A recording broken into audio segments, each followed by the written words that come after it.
Imhotep, founder of the African History Network, host of the African History Network show.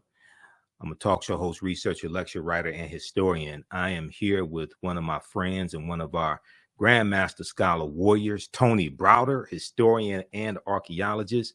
How you doing today, Tony? I'm wonderful, man. It's good to be able to connect with you again. Absolutely, man. I know yes, it's been a minute. We've talked through Facebook, man, and been trying to catch up with you in and out of the country, things like that. But Tony was one of my first interviews that I did in 2010 when I launched the African History Network show. And we're celebrating our 13th year anniversary. First launched March 10th, 2010, the African History Network show. And many people know Tony is the author of one of my favorite books, and we use it in my online history classes. I teach Nile Valley Contributions to Civilization. If you don't have this book, you have to get this book, okay? Nile Valley Contributions to Civilization by Tony Browder. So we want to have this conversation. I was talking to Tony yesterday, Friday, and today. We want to have this conversation dealing with why Nile Valley civilization history matters. And we're going to talk about some African queens, and also with Queen Cleopatra, we're going to put this in a historical context as well, all right? So, Tony, let people know just briefly some of your historical background and some of your research. Well, I am formally trained as an artist, a graphic designer.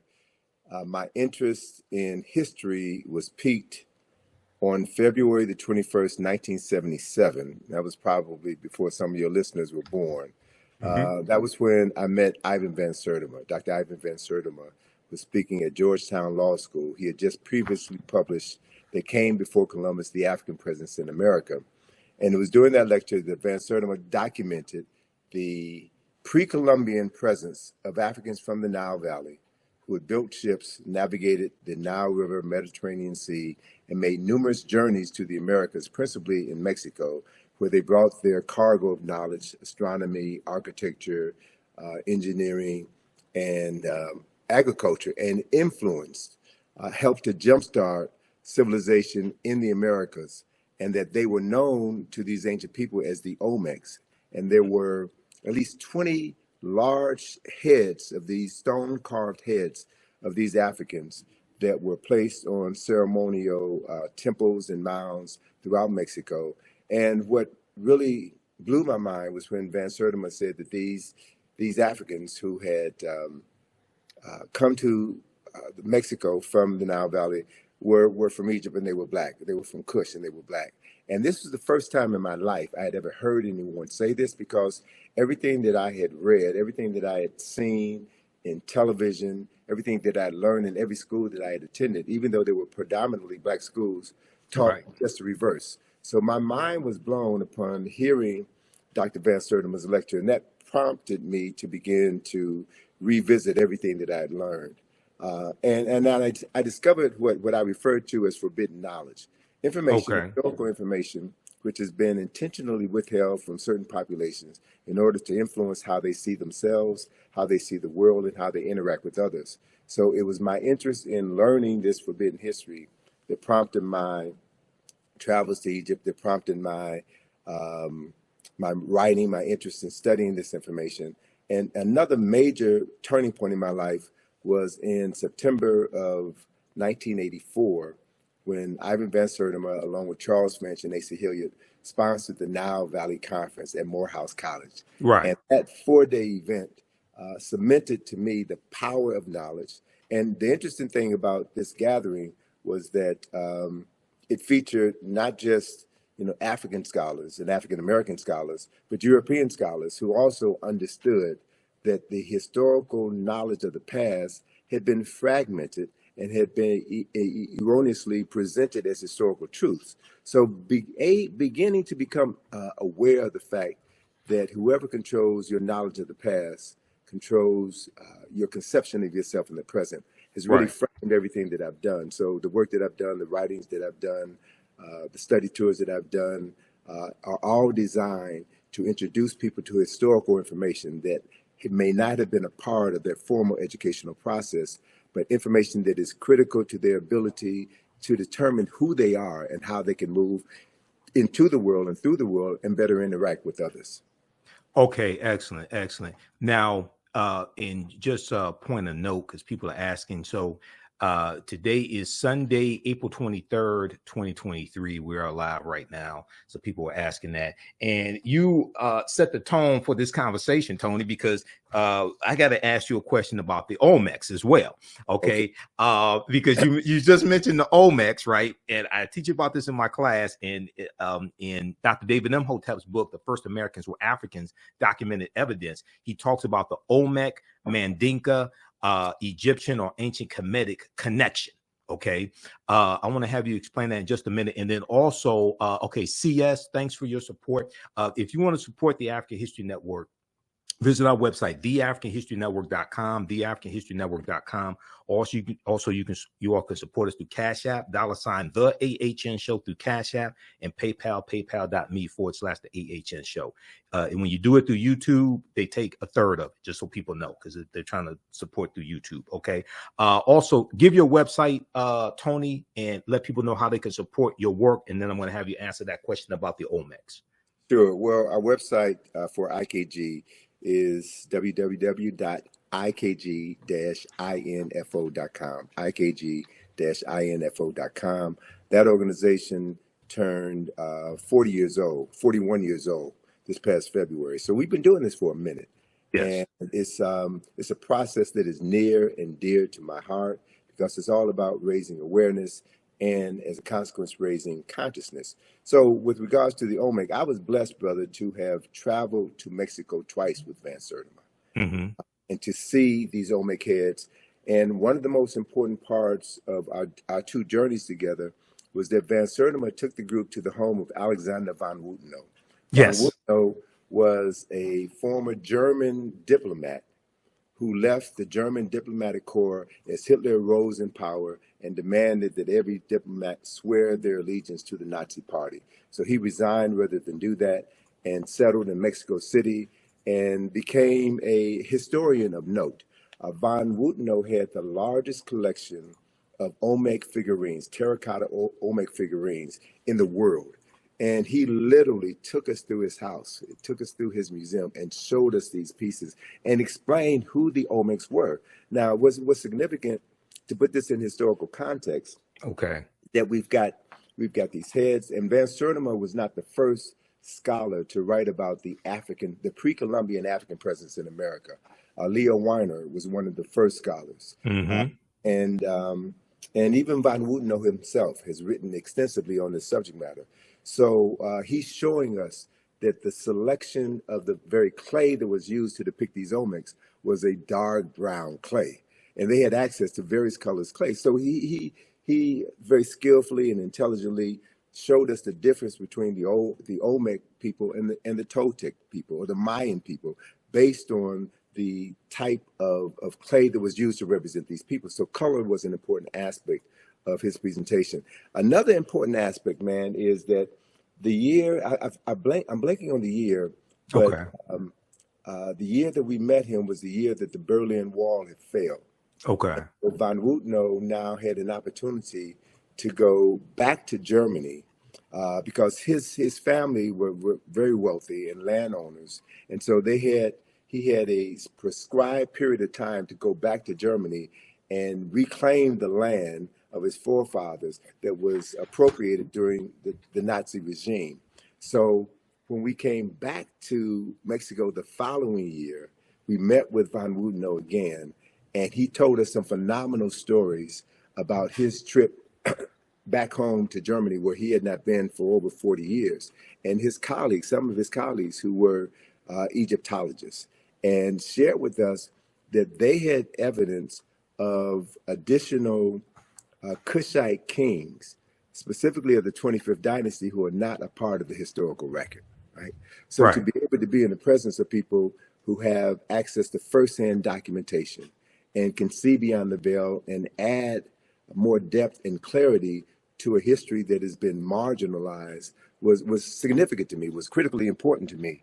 And to be able to travel with Van Sertima, a highly respected scholar, who was instrumental in transforming the lives of hundreds of thousands of people throughout the United States and around the world was also critically important to me. But one other factor that hurt me to my heart was to learn that Van Sertima was denied tenure at Rutgers University because he had written They Came Before Columbus, the African Presence in America. Matter of fact, Van Sertima told me that writing that book was the end of his academic career.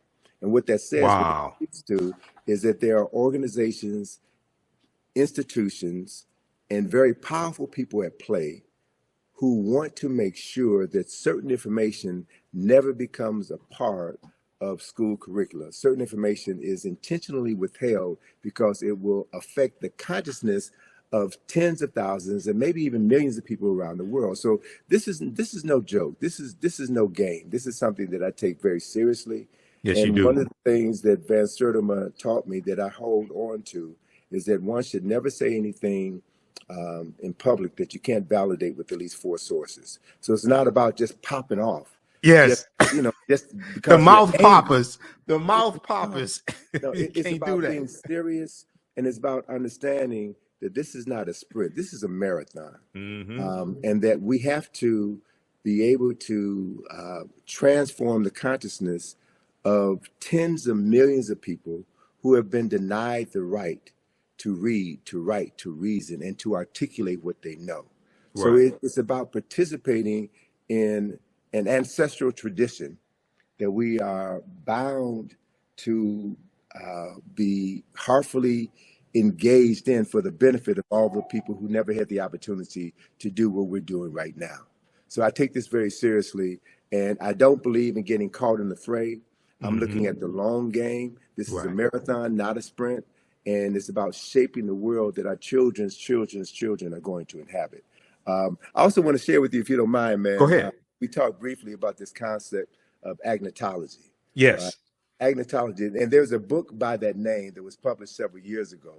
And the definition of agnatology will sound familiar to some of your listeners who are familiar with what you do. Okay. Agnatology is described as the study of culturally induced ignorance or doubt, particularly the publication or dissemination via the media of inaccurate or misleading scientific data and the creation of institutions to promote disinformation. Right. Okay. So it's spelled agnatology. Agnatology. Right. Agnatology. All right. Right. And I'm looking at this Stanford University Press. I'm going to show this on the screen here. Just a second. Go ahead.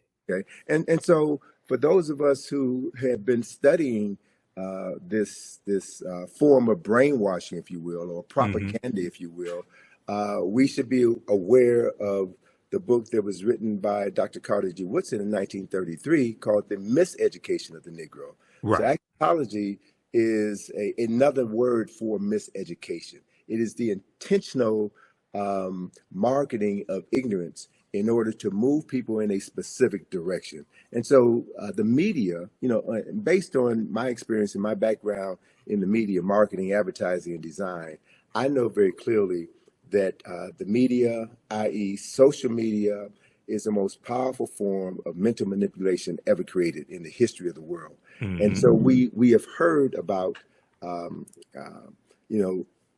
Russians planting disinformation on social media in order to stir up animus in the United States during previous presidential elections. Correct. So folk who understand the power of misinformation and the power of being an unseen hand in the internet, in cyberspace. You don't know where these messages are coming from.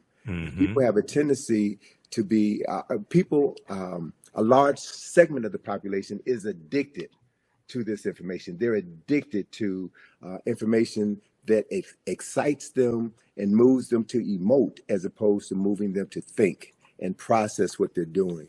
And so it's so critically important at this particular point in time in history, Michael, that we understand how we're being manipulated by information, and how critical it is that as we move through the next presidential election cycle, right, and what happens after that, how we will continue to be manipulated. Emotional buttons will be pushed.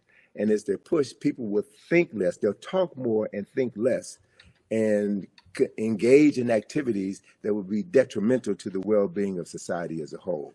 So it's important to choose our arguments carefully and to have your talking points down pat, and to know that those talking points are grounded in history, Yes. not mythology, not anger, not racism, but documented facts that can be substantiated. So when two people have a discussion, you bring your facts. And anyone who is a serious student of history knows that nobody knows everything. Correct. That as more information is being uncovered, it changes our perception of what we thought we knew. So it's very difficult to win an argument when you're talking with a fool. It's very difficult to win an argument when you're talking with someone who already has their mind made up. There's a saying, my mind is already made up, so don't confuse me with the truth. Mm-hmm. So we've seen here in this country, brother, within the last 7 years, how misinformation and disinformation have divided this country to the point where we may literally be standing on the verge of a civil war. Right. Where any sense of normalcy and respect between two parties with opposing views has gone out the window. So to watch what's happening right now in Congress is an indicator of what's happening all over the world. It's not just here in the United States, it's happening all over the world.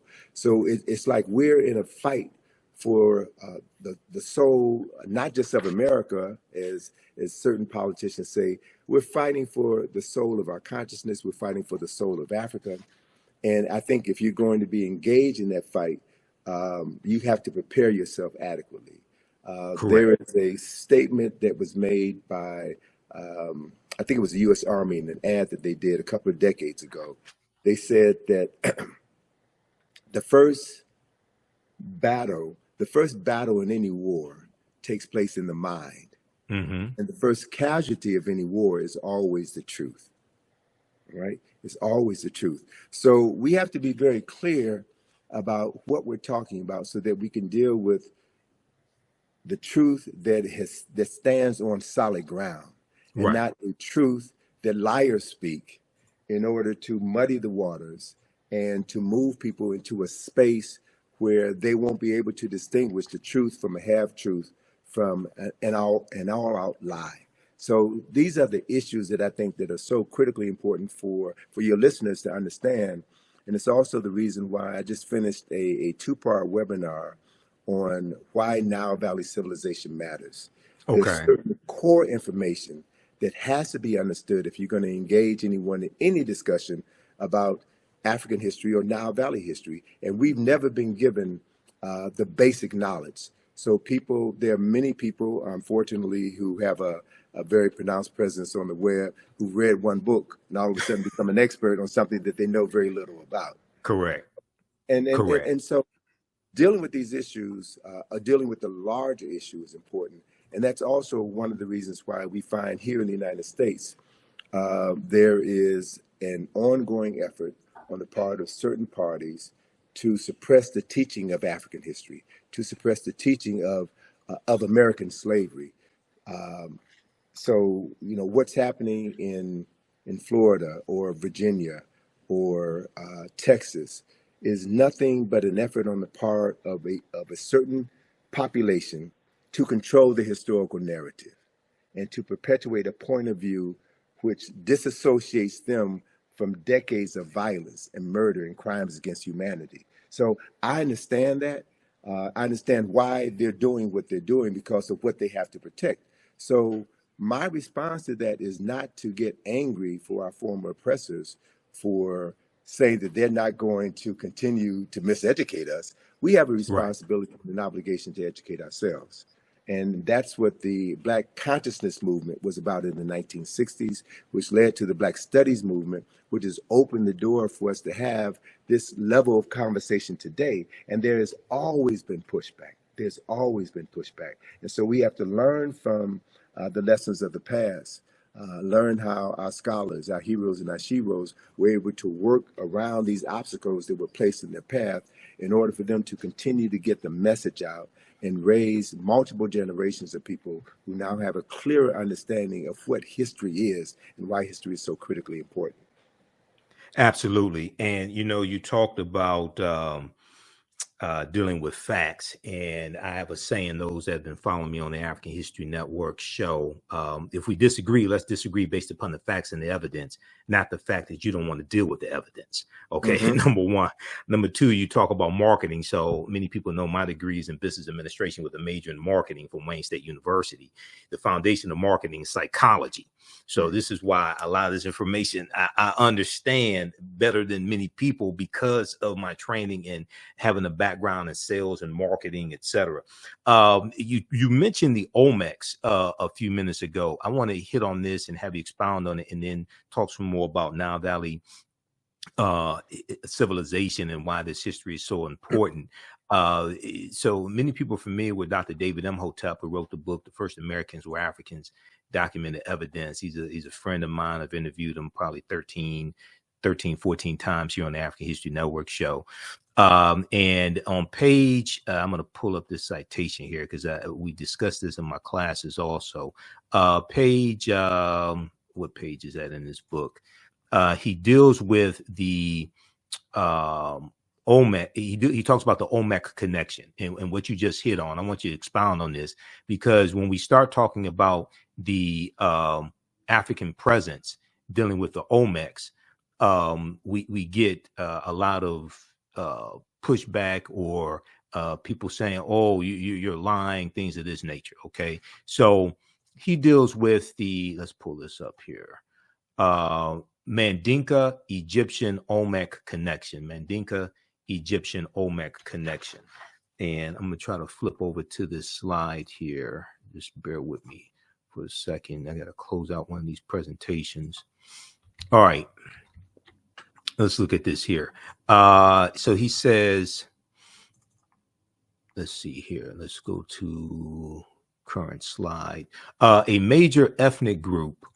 And now this is from page 82, I think it is, of the First Americans Were Africans, Documented Evidence. A major ethnic group among the ancient Egyptians were the Manding people, a Niger-Congo homeland in the general vicinity of the Upper Nile Valley is probably as good a hypothesis as any for the origin of the Manding. And let me try to reconnect here. I want to show this slide. Okay, so we'll do this and let's go here. All right, resume slideshow. That's what we need. The proto-Manding migration. The proto-Manding migration had to have taken place during the African Aqualithic period. That was a wet period in Africa that lasted thousands of years at a time when the Sahara was fertile and had river systems and great lakes. All right, now I'm going to try to, okay, so go ahead and talk about, there's some more here I'll get to, but go ahead and talk about the Olmec connection, because when we talk about the Olmecs, you have people who say, oh no, the Olmecs they had nothing to do with Africa or anything like that. Who were the Olmecs, and what's the connection between the Olmecs and ancient Kemet? Sure. Well, anytime new ideas are introduced into the academy, there will be those who will reject those new ideas because reputations are built on maintaining certain concepts and ideas. Right. So as a matter of fact, one of the foremost Mesoamerican scholars was Michael Coe of Yale University. Mm-hmm. And he railed against Ivan Van Sertima and his publication, They Came Before Columbus, and the Olmecs, the fact that the Olmecs were African. It was Michael Coe who said, and there you go. I was going to ask you if you had any images of an Olmec head. This is perfect. Yeah. It was Michael Coe who stated, and this is someone with a PhD in Mesoamerican history who taught at Yale University. Michael Coe said that the reason why these Olmec statues had broad noses and thick lips is because the people who carved those statues didn't have the tools to make thin noses. I've heard that. Thin lips. All right. So that quote came from Michael Coe. Okay. Spell his last name, please. Spell his last name. C-O-E. C-O-E. Michael Coe. Okay. Yes.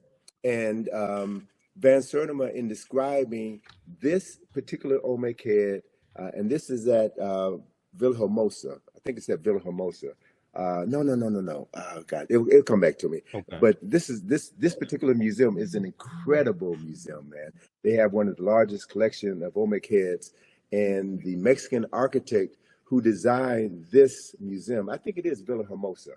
The Mexican architect who designed this museum also designed the Nubia Museum in Aswan. Okay. Right? And so Van Sertima had pointed out that the helmet, the leather helmet that is worn by this Olmec personality and several other Olmecs is practically identical to the leather helmets worn by Nubian warriors. Mm-hmm. Right? Right. So he's drawn a number of interesting parallels between these cultures. He's got maps in his book that shows the migratory pattern of the Olmecs from the west coast of Africa, who were able to catch currents that brought them over to the Americas. And one of the other points that Van Sertima brought out in many of his lectures that people want to dismiss or not discuss at all is the fact that these Africans who made the journeys, made multiple journeys, also brought back to the Nile Valley certain products. And one of the products that they brought back was cocoa leaves. The coca leaves, the plants from the plant that is used to make cocaine. Right. And very few people talk about the fact that when a examination of the mummy of Ramesses II, one of the most significant kings in Nile Valley history, when a examination was done on the contents of his stomach, they found coca leaves in his stomach, right? And they only existed at that time. They only existed in the so-called New World. So there's so many connections that have been, so much information about these migrations that have been suppressed in academia. So the other thing is there is a marvelous book that Charles Finch turned me on to, written by a Senegalese scholar by the name of Abubakar Lam. That book is entitled Paths from the Nile. And this book documents multiple migrations from the Nile River Valley into the Niger River Valley. So David Imhotep had talked about before the desertification of the Sahara, this region of northern Africa was grassland, and you had multiple river systems that ran from east to west. And so if we begin to explore this intercontinental migration of African people from the east to the west, from the Nile Valley to the Niger River Valley, we'll begin to find that there's tons and tons of history that is waiting to be rewritten, the artifacts that are waiting to be unearthed that will add to the story of African people and the migration of African people. And the only way that that story could be told intelligently is if more people of African ancestry get interested in the subject matter and do the primary research. Right. So, you know, I hope that what I've done throughout my career has served as a model to encourage others to get involved in traveling to Africa and doing the research, documenting what you found, and helping to bring this information out of the darkness into the light. Absolutely. And, you know, you talk about primary research. Professor Manu Pim, who's a friend of mine as well, he talks about primary research as well. Dr. Leonard Jeffries, Professor James Small, those are two of my teachers, Professor Kabahai Wata Kamene, Dr. David Imhotep, they talk about the need for primary research. Okay, so this section here, this is from page 82 of The First Americans Were Africans, Documented Evidence. And as I said, Dr. David Imhotep deals with the Mandinka Egyptian Olmec connection, or the Manding. He said the Nile flowed west across the Sahara and emptied into the Atlantic Ocean during very ancient times. This would have enabled East Africans direct access to the Atlantic Ocean.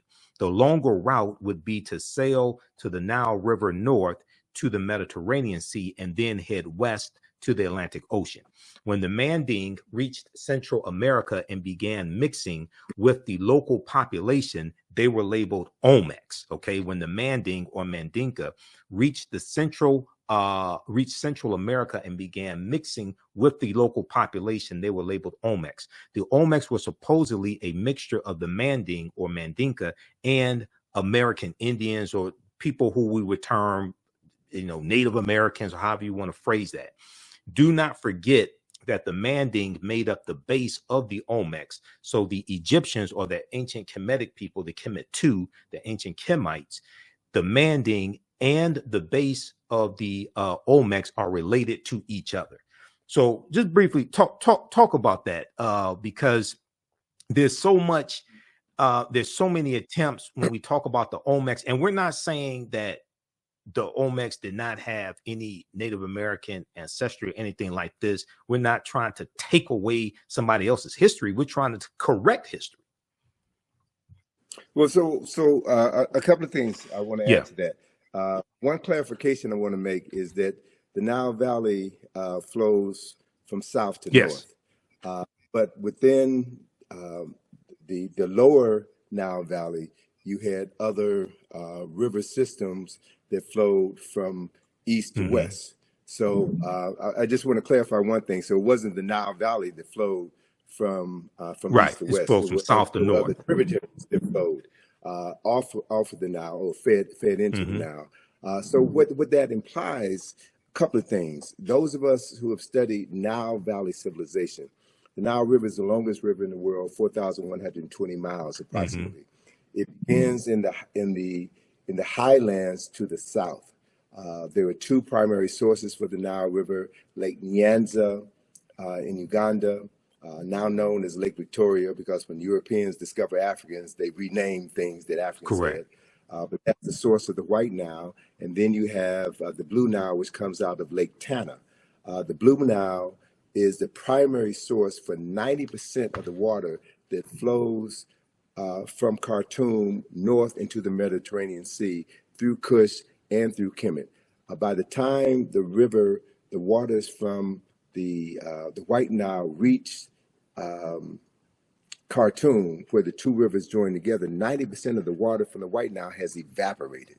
So it's not only the water from Ethiopia, but the silt in the water from Ethiopia that made the Nile Valley, the lower Nile Valley, the most fertile land on earth. So Dr. John Henry Clark refers to the Nile Valley as the world's longest and oldest cultural highway. So we know the people, products, resources, in addition to the water, flow from south to north. So when you look at the development of Nile Valley civilization, you'll find that the primary science, the primary mythology, if you will, of Nile Valley civilization came out of the south, came out of the upper Nile Valley. And I'll share this with you, and then I'll go on to finish answering your question. So the primary mythology of Kemet and Kush is associated with Asar, Aset, and Heru, who we know better by their Greek names, Osiris, Isis, and Horus. They're the foundational mythology of Kemet. That story of Asar, Aset, and Heru that was instrumental in the founding of Kemet from the first dynasty on, that story originated in Ethiopia at least 4,000 to 6,000 years earlier, among the people known in southern Ethiopia as the Omoro people. That same story is there. And as it flowed northward down the Nile, it modified over time, right? And became slightly interpreted, but that is a fundamental story. So you also had situations where as Africans migrated from south to the north, they also migrated from the east to the west. So there was this flow, this intergenerational transference of knowledge and technology over time and space from the east coast of Africa to the west coast of Africa. And much of that information is now really beginning to come out. And what it does, the coming of this information will shatter all of the myths about West Africa. And there are scholars now in Ghana, Senegal, Nigeria, Cameroon, and Mali, who are now talking about their ancestral migrations from the Nile River Valley into the Niger River Valley. So we're living in an age of incredible discoveries where new information is going to be coming forward. So as part of that migration of Africans from West Africa into the Americas, what we're talking about is the further transference of African knowledge and African technology. So those who have a vested interest in maintaining the concept of African people as having made no contribution to culture and civilization, they have to suppress this information. Right. So the Michael Coles of the world have to stand up. And so what we have to do is we reassemble the fragmented pieces of African history. We have to be able to look at exactly what you said, the Olmecs. And Van Sertima talked about the fact that the Olmecs, the remains, the physical remains of Olmecs were found in many of the royal tombs in Mexico, and that they comprise, I think he said, about 12% of that population. So what we're looking at is an influx of Africans with advanced technology coming into a society and helping to jumpstart civilization in that society. And you also had other people coming from other areas into that same society as well. So as Van Wooteno and others have pointed out, there are other people from other parts of the world who made contributions to the culture that was established by the Olmecs. So as we now look back on approximately over 2,000 years of world history, we're trying to sift through all of this to get to the real story, right?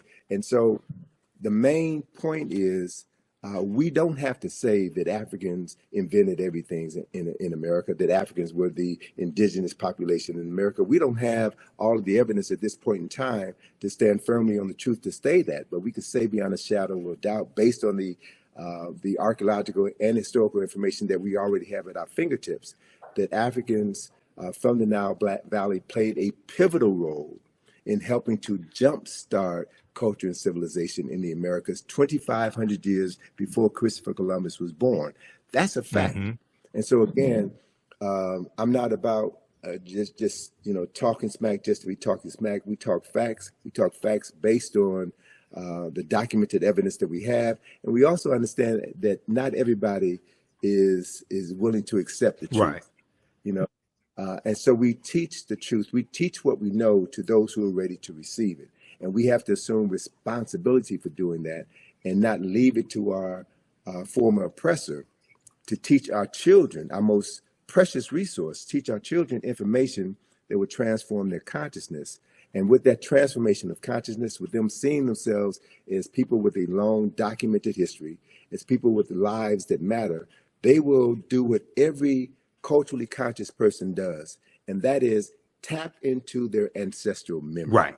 See, that's really what all of this is about, because when we look at the greater arc of human history, we have to acknowledge a fundamental fact that no people on this planet have been as marginalized as people of African ancestry have been on the continent and in the Americas. And part of that marginalization is about the usurpation of the historical memory of those people. And after the end of this process of enslavement, you still have to continue the enslavement of the mind, right? Correct. So whoever controls a person's thinking controls everything that they're able to do in their lifetime and everything that they're able to pass on to the lifetimes that will come after them. So it's a battle for the mind. It's always been a battle for the mind. And so knowing your history, going to sources, and being courageous enough to say, I don't know it all, but I'm learning. As Neely Fuller says, I'm still learning.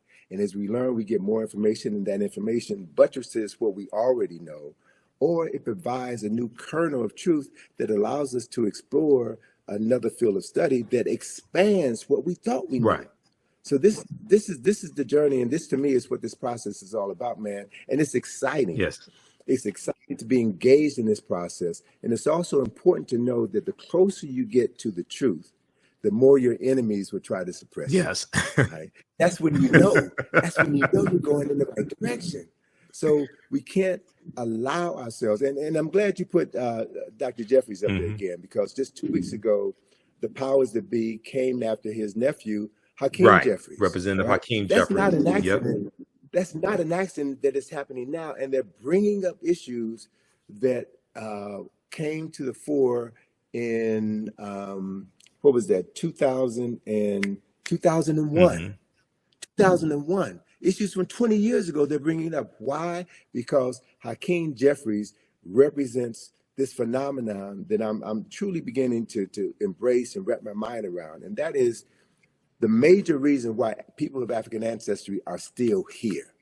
The reason why we have not been exterminated is because of the power that we carry within us, this genetic memory that has been driving us and allowing certain people within our group to overcome seemingly insurmountable odds. So it's not just us doing this, it's the ancestors working through us.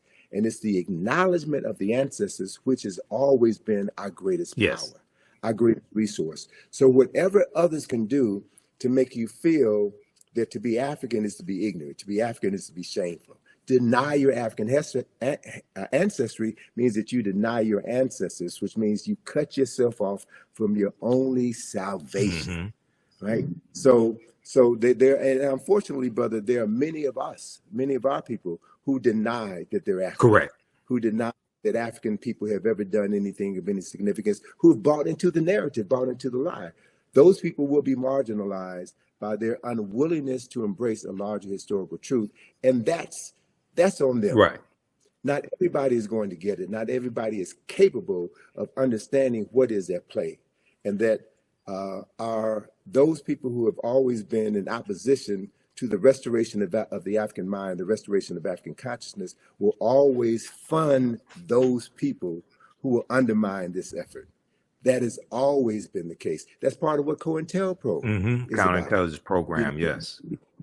Yes, and also the use of government infiltrators to undermine organizations that were working on behalf of the advancement of African people. The Black Panther Party was infiltrated by these people. Anyone who saw Judas and the Black Messiah, right, saw that. And that story hit home to me because I'm from the west side of Chicago. Okay. You know, I know about Fred Hampton and Mara Clark. I was a freshman in college when Fred Hampton and Mara Clark were murdered. Went to school with a young lady who was in the house the night of the murder. So to have her give her description of what happened, and then to read in the newspaper, the Chicago Sun-Times, or to watch on the news, Mayor Daley, Edward Hanrahan, and other government officials give their version of the story, that's when the covers came off for me. That's when I began to realize that the media lies, the politician lies, that people have a vested interest in perpetuating a false narrative in order to maintain their power and suppress any effort on the part of African people to free their minds. So these issues are critical, man. And we cannot, we cannot have a short-term memory when we're dealing with long-term issues. Look at what happened in the 60s. Look at the rise of the Black Power movement, the Black Consciousness movement, and the things that the government did to shut that down. The introduction of drugs into our community. Again, I'm from the west side of Chicago, so I can tell you specifically what happened when cocaine was allowed to come into the community unabated. What the film, and this is again the power of the media, what the film Superfly did to destroy conscious Black folk on the west side of Chicago. Right, the original Superfly with Ron O'Neal, the original Superfly. Yes, exactly. Yeah, exactly. So I was in Chicago, man, when that film came out, and I saw how cocaine when the blaxploitation movies, and very quickly, and I know we only have a few minutes left here because I know you got to run. A couple of things I want to hit on that, but very quickly because people are asking. Also, if you want to support the African History Network, you could do so Cash App, $ the AHN show through Cash App or through PayPal, paypal.me/the AHN show. We have the links on our website, theafricanhistorynetwork.com, theafricanhistorynetwork.com. I put the links there because some people have set up fake African History Network Cash App accounts and they've been stealing money from us. Okay. So we have the actual links there. You can click on it. To support Tony Browder in the work that he and his daughter Atlantis Browder do. Okay. Go to IKG-info.com, IKG-info.com. You mentioned Superfly, and I want to talk about that for just a quick minute, and then have you connect Nile Valley civilization and history to Queen Cleopatra, put it in a historical correct context. Okay, we're not going to let that dominate the conversation. Nathan McCall, the author Nathan McCall, he had a book out in the 1990s called Makes Me Want to Holler. African-American man makes me want to holler. And I read his book, and he talked about how in the 70s the movie Superfly made he and his friends want to sell drugs, to live that type of lifestyle. Okay. And he ended up going to prison. He became a journalist. I think it was either the Washington Post he ended up writing for. Washington Post. Yeah, I read his book, and his book was fantastic. And I had the book on tape, but that deals with the power of the media. Okay. And Dr. Leonard Jeffries has talked about previously how those blaxploitation movies, not all of them, there were some good movies, but how some of those movies showed us in the worst light and promoted drug usage, pimping, selling drugs, things of this nature. And white people profited off of these degrading images of African Americans. Right after Dr. King's assassinated in 1968, Malcolm X assassinated in 65, the Black Panther Party for Self-Defense is infiltrated and largely derailed, okay? And then you have these movies. So we got to understand that chronology. Connect the Nile Valley civilization history to putting Queen Cleopatra VII in the correct historical context, please. Great. So the perfect example I can give you is the work of Dr. Asa G. Hilliard III, who established a framework for understanding Nile Valley civilization. And he divided Nile Valley civilization into 4 golden ages. The first golden age was dynasties 3 through 6, when all of the Mir or pyramids were constructed. The second golden age was dynasties 11 and 12, when all of the great literature, the philosophical literature, the scientific literature, the moral literature for the nation was established during that period of time. The third golden age and the longest golden age is dynasties 18 and 19, when Kemet was forced to become an imperialistic nation because of continued intrusions from the north. And then you have the last golden age, the fourth and final golden age, which is the 25th dynasty, which is what Dr. John Henry Clark referred to as Africa's last great walk in the sun. It was the last time in history that Africans were the wealthiest and most powerful people on the planet. So if you understand that framework, then after the 25th dynasty, and there were 30 dynasties in the history of dynastic Egypt, Kemet civilization fell in 332 BC with the advent of Alexander of Macedonia conquering Kemet and turning Kemet into Egypt. Egypt is a Greek word. Pyramid is a Greek. Egypt is a Greek word. So most of the names of African places and things and people have been changed by non-African people. So if you don't know the original names, you'll never be able to understand the history, the culture, the science, the philosophy, and the concepts as they were originally created. Let me give you one example of that. Pyramid is a Greek word, which means little flat cake, like a pancake. The original word for that structure is mir, M-I-R. And the word mir means the place of ascension. So mir, there are no bodies buried in any pyramids of mir in the entire Nile Valley. None, zero. So anytime anybody tells you that the pyramids were tombs, that is a lie, whether it's an intentional lie or unintentional lie based on ignorance. Mir were always built over tombs. The tombs were underground. So the word mir means the place of ascension. The place of ascension. And the purpose of a mir was to facilitate the ascension of the soul buried underneath it into heaven, where that soul would be reborn. and they were very specific about where in heaven a soul would go to be reborn. So the first text which documented this journey of the soul into the afterlife was carved in the burial chamber of a tomb known as the Pyramid of Unas, right? So it's in his burial chamber where you find the oldest written religious documents in the world were inscribed on the walls of this particular tomb that talks about the soul, that talks about the process for the salvation of the soul, that talks about the judgment of the soul, and the place where souls go to be reborn.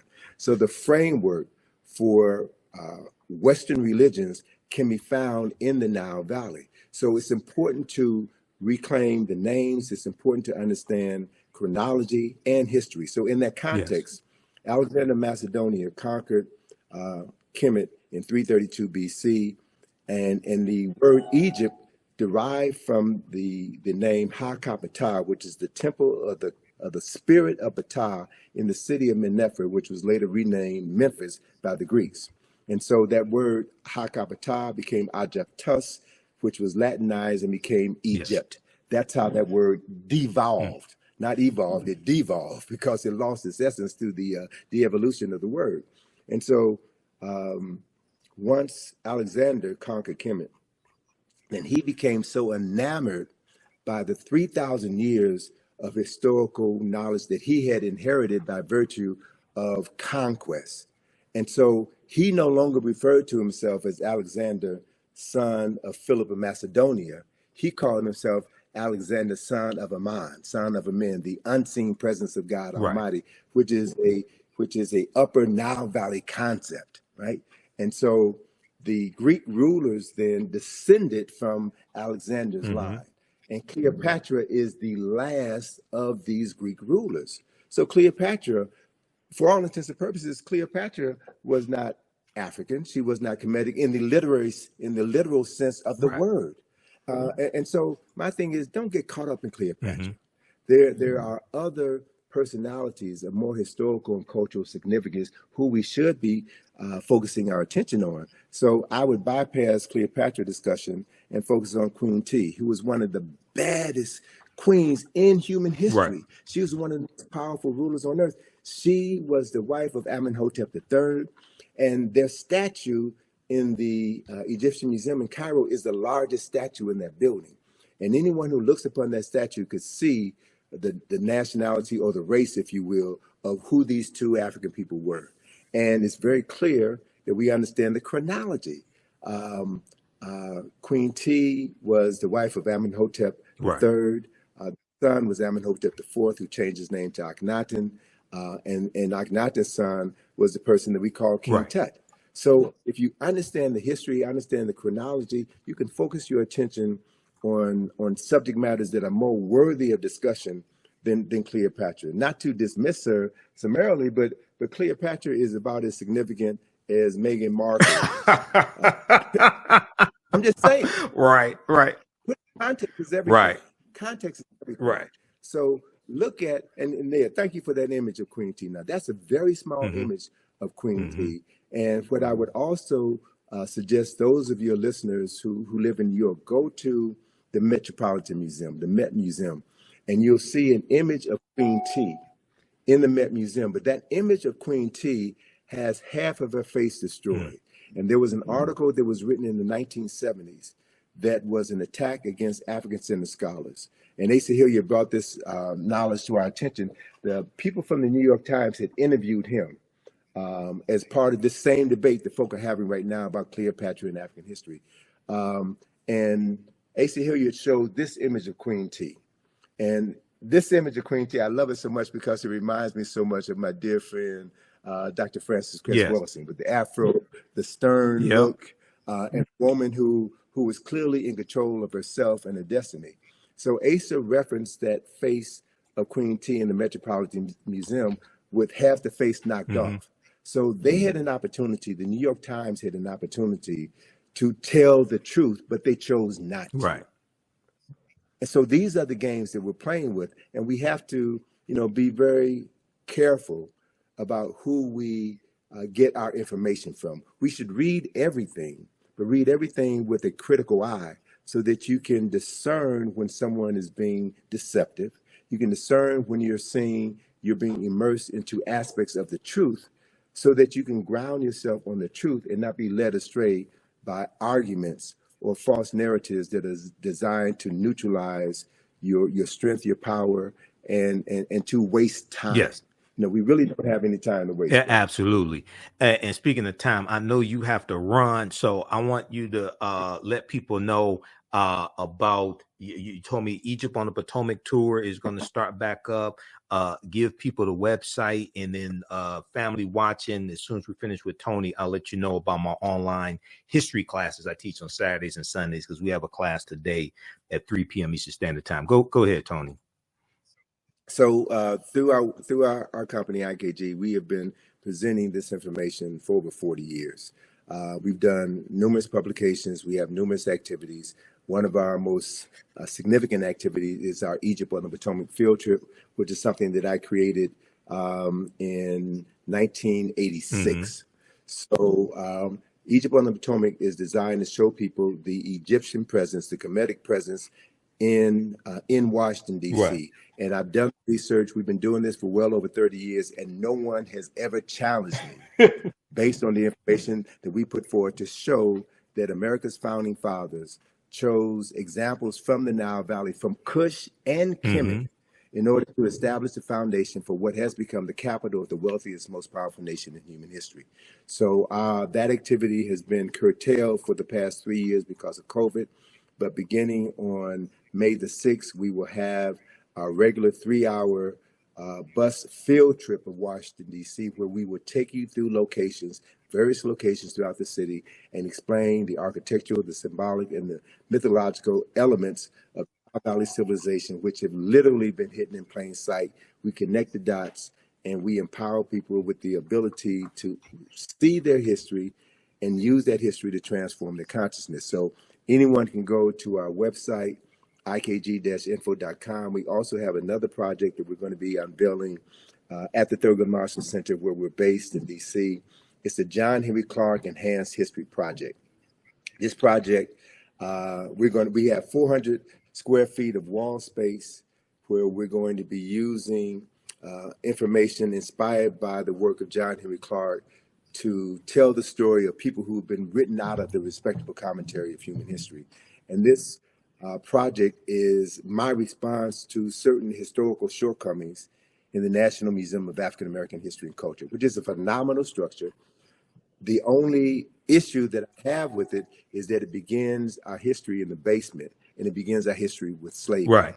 It doesn't talk about who we were prior to our enslavement. Exactly. So the cornerstone of the John Henry Clark Enhanced History Project is a 25-foot long mural, which illustrates 8,000 years of African excellence and success, an undeniable 8,000 years of African excellence and success, which was undermined by the Ma'afa, the European and Arab enslavement of African people. But we have come through the Ma'afa, we have survived. Yes. And through the work that you're doing, through the work that others are doing, we are doing our best to bring forbidden knowledge into the community that needs the knowledge the most, so that they can transform their consciousness and create a world that is worthy of their children and their children's children's inheriting, based on accessing ancestral knowledge and recreating the genius that we were born with. So that's the process, man. And let me just, in closing, let me just share that my good colleague, Charles French, has a new book coming out next month. It's 10,000 years of Nile Valley history. Okay. 10,000 years of Nile Valley history. So I'm really pleased to see that there's more scholars, more sisters and brothers who are doing the work and documenting a history that has been suppressed for so long. And all we have to do is read and study and create spaces within our home. Every home should have a library. Correct. Right? The parents in those homes should spend time reading with your children and having intelligent discussions about how to articulate that history. Everybody pays taxes, and our tax dollars are being used in schools to miseducate many children, Black, brown, white, children in the classroom. Right. So we have an obligation as taxpayers to see to it that certain information is accessible in the classroom. And if it's not going to be taught in the classroom, we need to demand of our churches, our fraternities, our sororities, our barbershops and beauty shops to turn those spaces into spaces where we can teach our children and their parents and elders in the community who they are. Correct. So we can transform our consciousness. And I'll close on this point. You know, I'm kind of peeved that folk are spending too much time talking about Cleopatra. And I need to hear folk talk about what's wrong with Megan Thee Stallion. What's wrong with Cardi Hey, B. brother, they don't want to have that Because- conversation. Oh, let me just say quickly, and I'll let you go ahead and finish. Dude, the information I put out about the song WAP from Cardi B and Megan Thee Stallion. Now, here's the thing. When we do a systems analysis, I went through and broke this whole thing down. And I said they would never have a top white female artist put out sexually explicit lyrics like that, because they understand that whatever's disseminated becomes imitated. And they have too much respect for white women. But here's the thing. The majority of my criticism of WAP and the whole thing in the video wasn't towards Cardi B and Megan Thee Stallion, even though I would say they get 10%. The majority of the criticism I had was for Atlantic Records, a white corporation, financing this, because they would not do that for a white woman. And the baseline says there's some whores in this house and repeats that phrase about 79 times. And in the video, all the women are of African descent except Kylie Jenner. And you have white people to put together an online petition to have Kylie Jenner digitally removed from the video because you only protect what you respect. And they saw that white woman as somebody who needed to be saved. You Negroes, you can keep doing that. You can be the whores in this house. This white woman, you too good for that. Go ahead, brother. All right. So I mean, but and that's a valid point, and it speaks to exactly the point that I want to make. People who love themselves and love their women and love their children do not allow their image to be Exactly. The other important issue is I travel around the world, brother. And once you get outside of America, you see a whole different world. And what embarrasses me is to see these videos on television stations in Africa, in Europe, in South America. And I would say this. In all fairness, all right, if you want to show black women behaving this way, then let's see some white women behaving that way. Let's see some Jewish. Let's level the playing field. But it's only us because it's about disparaging us, and it's about maintaining this ideology of Afrophobia, this fear of black folk, this disrespect for black folk. And so we have to accept responsibility for that. So I'm not going to let Megan Thee Stallion and Cardi B off the hook. I'm not going to let them off the hook because they are rewarded for that. By Megan Thee Stallion was Person of the Year, Time magazine. They appear on Saturday Night Live. They appear on all of these programs. So what that does is send a message to young and impressionable black women, black girls. If you want to get paid, if you want respect, wear weave, wear these fake nails, wear all of these things that deny your true essence in order to be accepted by a community that has never had any interest or desire in you. And so these are conversations that need to be had. Many of these conversations, I think, should be had behind closed doors and not on the internet, because you never know who's listening. We need to have private conversations, and we need to talk about how we can advance the culture and present favorable images of us, because the media, as I stated at the beginning of this conversation, the media is the most powerful form of mental manipulation ever created. And we're getting played. We're getting played. So, I always encourage people to take responsibility for yourself, to think before you speak, and to think about the long-term implications of everything you do. So emotion is all right, but emotion needs to be balanced with intelligence. It needs to be balanced with the ability to articulate what you think and to associate with people who are doing the same thing. The reality is, what I've learned over my 71 years of life here on planet Earth is that this information is not for everybody. You're not going to get everybody. It ain't about everybody. It's about moving and working with those people who are willing to learn, willing to commit themselves to something greater than their own individual and selfish interests. It's about building for future generations. So that process is happening, brothers. I'm encountering more younger sisters and brothers. When I say younger, I mean folk in their 20s, 30s, and 40s who are finally getting it, who are thirsty, who want this information. These are the people that we need to be focusing on. We need to help frame the historical understanding of topics so that they don't get sidetracked by these games, by these traps that are set up just to waste their time, but stay focused like a laser, do the work, love yourself, right? And demonstrate that love and how you interact with other people who look like you, and build something tangible together that is going to outlive you, something tangible that can be passed on to future generations. And if you can do that, man, if you can do that throughout your lifetime, then we can say that the day will come when our ancestors will return and have bodies to use that will allow them to create heaven on earth once again. It doesn't make sense to me, and I keep saying I'm going to close on this. But hey, take your time, man. I know you got something to do after this, but take your time. I'm not rushing you. Okay. It doesn't make sense for me personally to talk about your ancestors were kings and queens if you're acting like fools and jokers, right? Yep.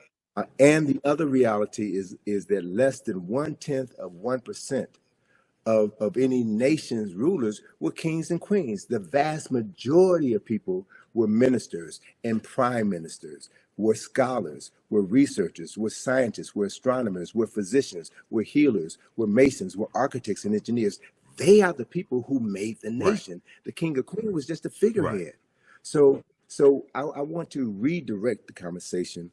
I want to redirect the focus on something that is practical. It's just like saying, you want to be president of the United States. Anybody with any sense knows the president of the United States does not run the United States, right? And so it's the people who comprise this country who make this country what it is. And we know, people of African ancestry should understand very clearly that it was our ancestors and their free labor that helped to make this country the wealthiest and most powerful nation in human history. So we have an obligation as descendants of enslaved people who survived the Ma'afa. We have an obligation and a responsibility to use the resources that we have access here in this country to educate ourselves, right? Because what we know shapes the consciousness of African people all around the world. We talked earlier about the Black consciousness movement in the 1960s. And the powers that be saw how the Black Power movement influenced Steve Biko in South Africa. And he replicated a similar movement. It was happening in other parts of Africa as well. So the colonizers had to shut that down. And you shut that down by introducing films that divert our attention and have us praising drug dealers and ungodly behavior. And that then becomes the framework with which we see our future. So if we use this technology properly, we have the opportunity to access millions of minds in a matter of minutes and introduce a new narrative. That's what this opposition is all about. Shutting down the conversation, shutting down the power. So don't give your power away. You are the most important commodity that you'll ever possess. Free your mind. Model how free people, free men and women are supposed to speak, communicate, and move through the planet. Work with other people of like minds so that you can build something that will last for eternity. And as we do that, we will make our ancestors proud. And we then will be the vehicles through which they would do their best work. Why? Because they did it in the past. And we have the capacity to replicate it right now. That's what this whole journey is all about. Absolutely. And up on the screen, I have the famous quote by Bantu Stephen Biko: "The most potent weapon in the hands of the oppressor is the mind of the oppressed." So we have to take our minds back. This is what Dr. Carter G. Woodson was telling us in his work, not just in the Miseducation of the Negro in 1933, but the work he did with Association for the Study of African American Life and History of SALA, which he co-founded September 9th, 1915. So, all right, excellent. We got to bring you back, Tony. I know you got to run. We have to bring you back. And everybody, those slides I was showing, those are all slides from the online classes that I teach. We use 2 of your books, Egypt on the Potomac and Nile Valley Contributions to Civilization, in my classes as well. I introduce a lot of people to you, Tony. I read this book back in 1994. I just got this new copy last year from Brother Haki Ami Shakur.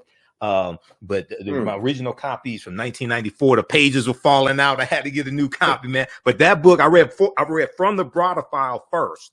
Then in 94 when I was at Wayne State University, I read Nile Valley Contributions to Civilization. It blew my mind, man. I haven't been right since. Okay. It corrected my mind. You have been right. It corrected my mind, man, but it blew me away, brother. So you got to write. This is volume 1, man. You got to write volume 2. You got about 20 volumes in you, man. But you got to write volume 2, brother. Well, brother, that's one of the reasons why I need to use the time that I have left to redirect my energies. I've got a ton of information that I need to get out. Yes. And so I'm going to be focusing on doing more writing and continuing to push my daughter out, because what I have established is a legacy that she's going to continue. Mm-hmm. So, last December, I had some health challenges, and I was unable to travel to Egypt, take my group to Egypt. So my daughter stepped up and did it. Oh, that's good. So to Shout know that we're preparing the next generation, man, is really what this thing is all about. Because we're not going to live forever, and we can't do everything ourselves. So we should be training cadres of young people, man, to know who they are and to live that knowledge in everything that they do. That then is how we change the world. So, it's a pleasure to be on the program. We got to have you back soon, brother. Yeah. And I'm wearing the Black Friday shirt because we're in the documentary series from Rick Mathers, director Rick Mathers, Black Friday, What Legacy Will You Leave? Okay. All right, Tony, everybody visit ikg-info.com. Support Tony Browder, support his daughter, Atlantis Browder, and also support the African History Network. All right, Tony, you have a good day, brother. Hotep. All right, peace. Take care, man. Appreciate it. Peace to you.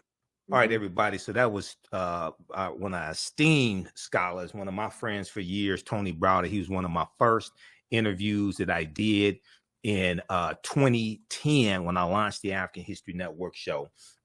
I'm going to give you a little information about the online history classes I teach on Saturdays and Sundays. I'm Michael Imhotep, founder of the African History Network, host of the African History Network show. I'm a historian, been studying history 31 years. I'm a researcher, lecturer, writer, historian, talk show host. You see me on Roland Martin Unfiltered on Fridays. I'm a political commentator as well. You see me on Faraji Muhammad's show, The Culture, also. You can support us, $, the AHN show through Cash App, and also through PayPal, paypal.me/the AHN show. Visit our website, theafricanhistorynetwork.com, theafricanhistorynetwork.com, or africanhistorynetwork.com. It'll redirect you to a new website because I just bought back my domain name, africanhistorynetwork.com. We lost it, and I just bought it back. So, okay, let me see.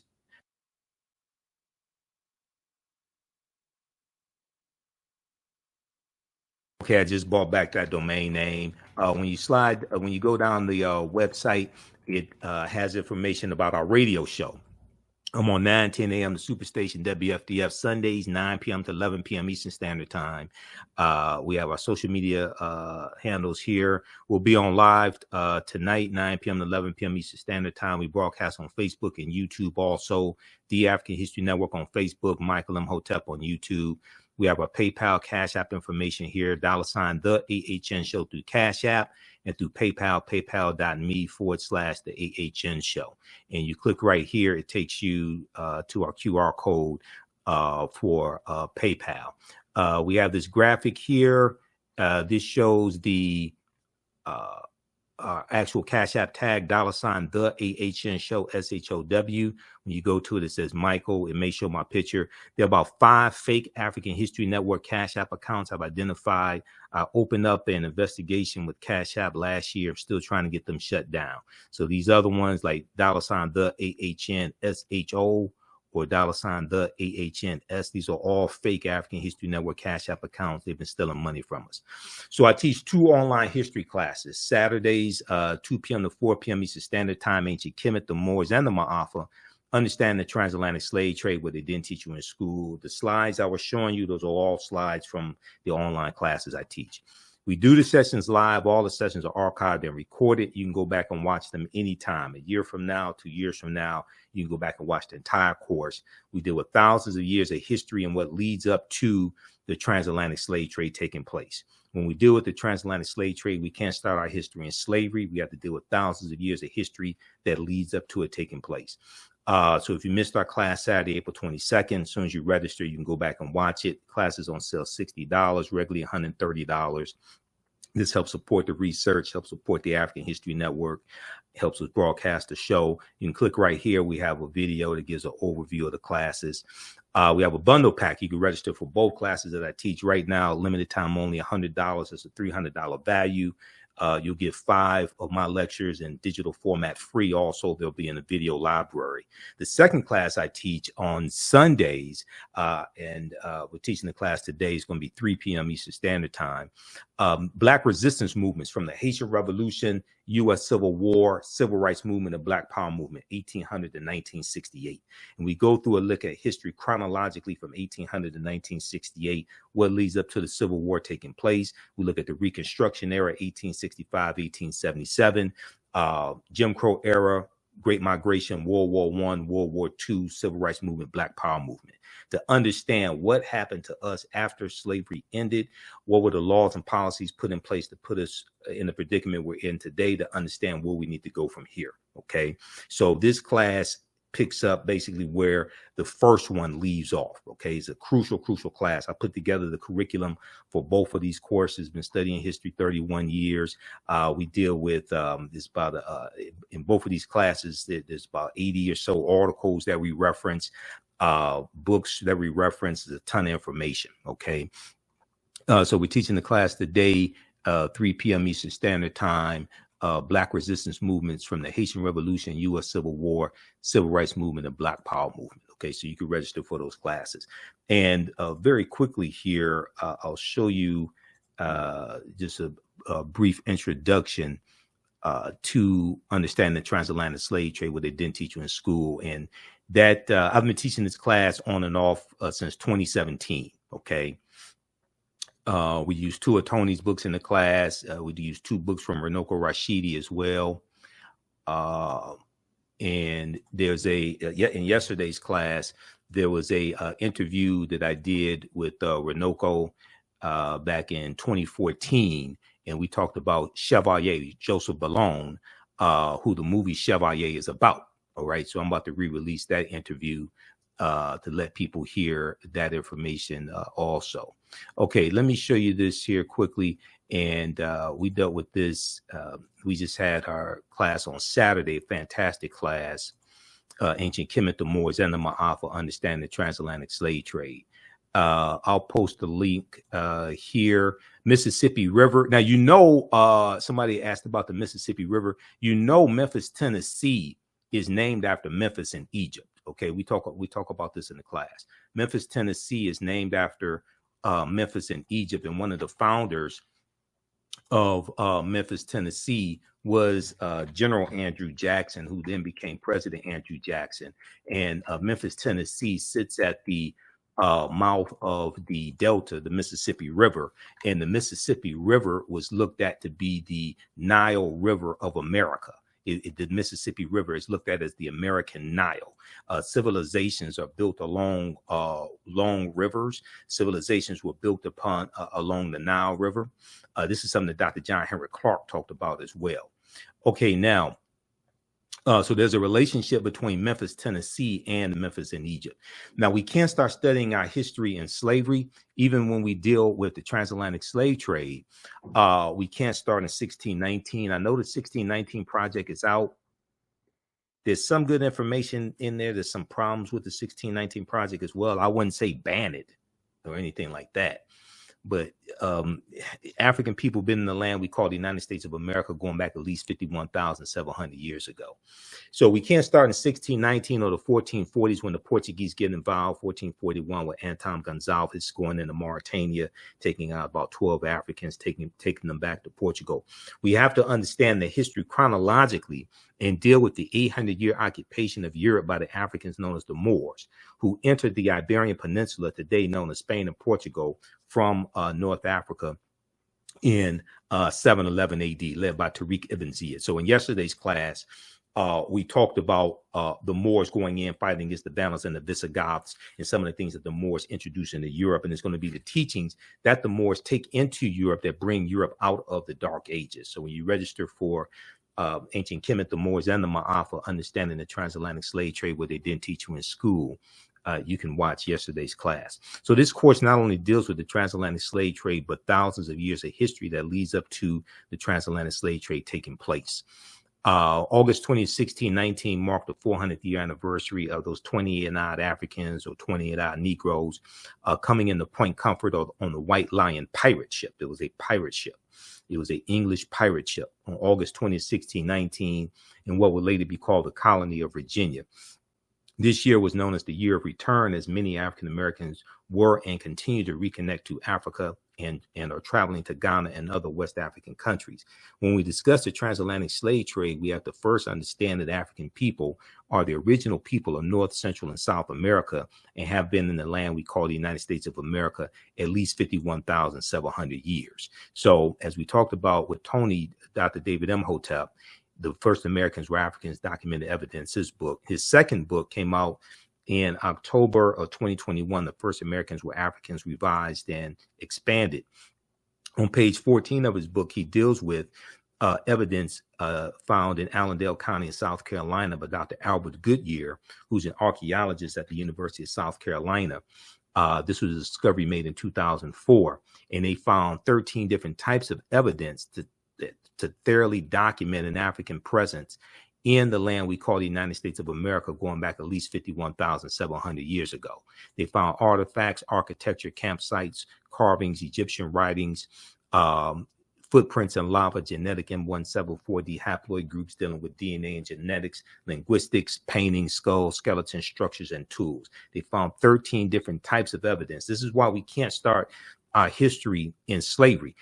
The original people of the land that we call the United States of America were African people. Okay, these were the Khoisan. The Khoisan have the oldest DNA on the planet. They come from Southern Africa. They're the ancestors to the Ainu and the Twa, the short-statured Africans. All right. Now here's a picture of Dr. Albert Goodyear. He's a white archaeologist at the University of South Carolina. This is an article from ScienceDaily.com that came out November 18, 2004. The name of this article is called New Evidence Puts Man in North America 50,000 Years Ago. New Evidence Puts Man in North America 50,000 years ago. The article is still there. You can go read it yourself. You can go research it yourself, okay? Radiocarbon tests of carbonized plant remains were where artifacts were unearthed last May along the Savannah River in Allendale County by University of South Carolina archaeologist Dr. Albert Goodyear indicate that the sediments containing these artifacts are at least 50,000 years old, meaning that humans inhabited North America long before the last ice age. Okay, now who were these humans? Were these brown-skinned Caucasians? Were these Europeans? Were these Asians? 51,700 years ago. Who were these people? There were no Europeans on the planet 51,700 years ago. There were no Asians.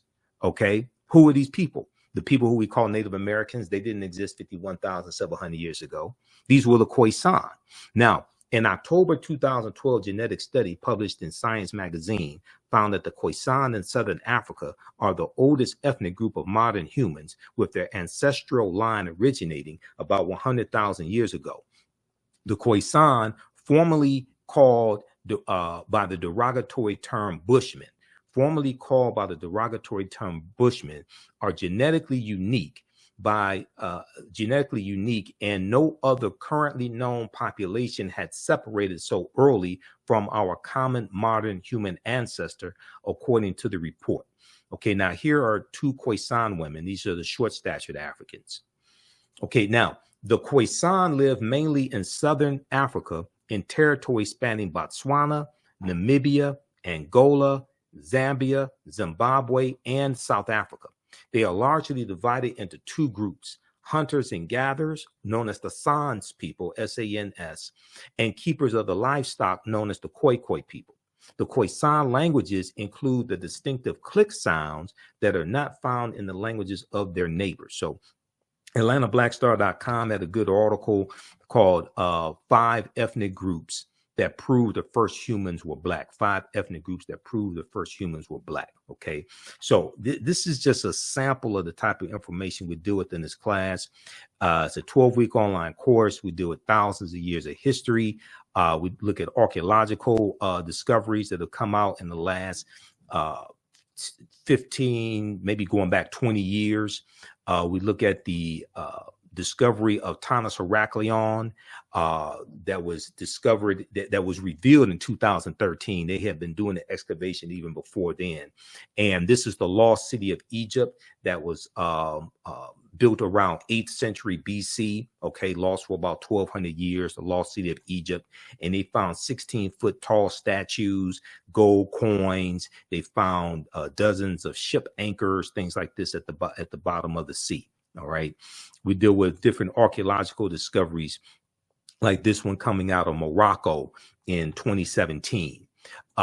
This one, now what we see as more and more of these archaeological discoveries come out, we see that the deeper they dig, the blacker the planet gets, the more research they do, the older we get. All right.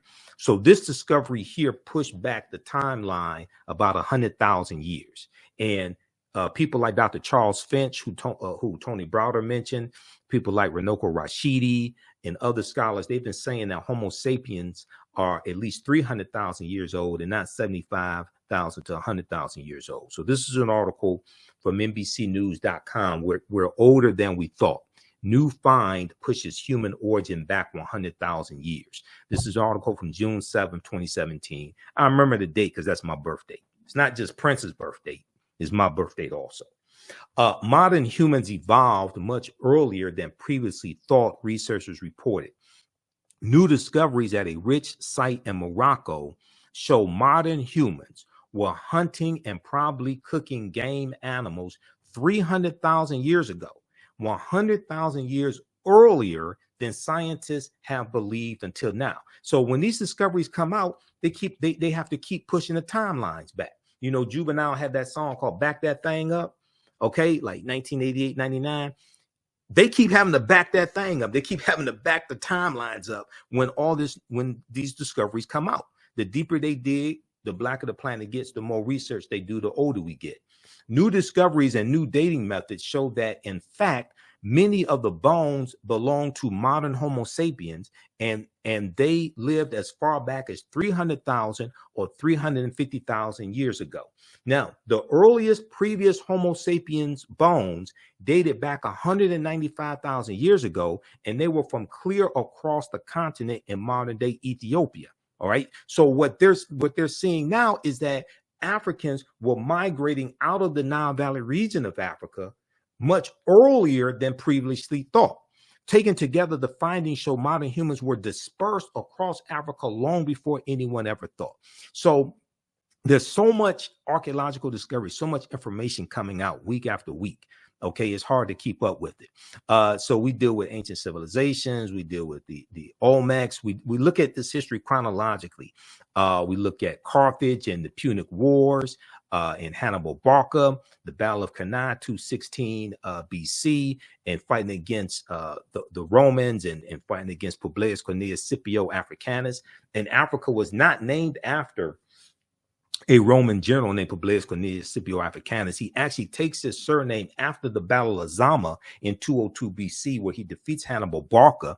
And the word Africanus is Latin, which means of Africa or belonging to Africa.